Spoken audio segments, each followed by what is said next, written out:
This is a reading from the book Travels with Charlie by John Steinbeck. It'll be about 3 minutes. In long-range planning for a trip, actually, before I begin, tell me if this resonates with you, because this is everything to me.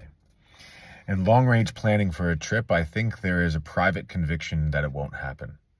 As the day approached, my warm bed and comfortable house grew increasingly desirable, and my dear wife incalculably precious. To give these up for 3 months for the terrors of the uncomfortable and unknown seemed crazy. I didn't want to go. Something had to happen to forbid my going, but it didn't.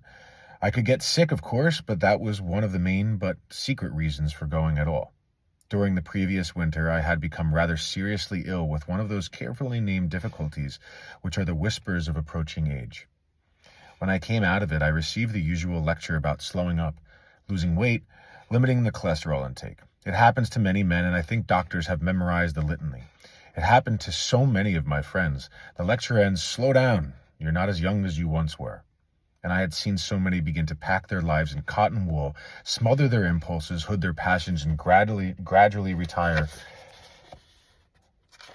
from their manhood into a kind of spiritual and physically semi-invalidism. In this, they are encouraged by wives and relatives, and it's such a sweet trap. Who doesn't like to be the center of concern? A kind of second childhood falls on so many men.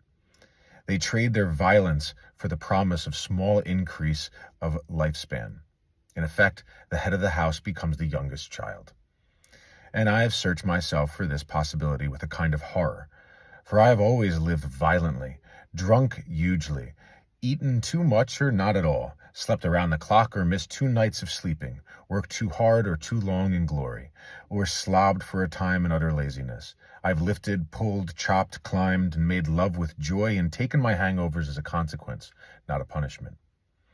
I did not want to surrender fierceness for a small gain in yardage. My wife married a man. I saw no reason why she should inherit a baby. I knew that 10 or 12,000 miles driving a truck alone, unattended, for over every kind of road would be hard work, but to me it represented the antidote for the poison of the professionally sick man. And in my own life, I am not willing to trade quality for quantity. If this projected journey should prove too much, then it was time to go anyways. I see too many men delay their exits with a sickly, slow reluctance to leave the stage. It's bad theater as well as bad living. I am very fortunate in having a wife who likes being a woman, which means that she likes men, not elderly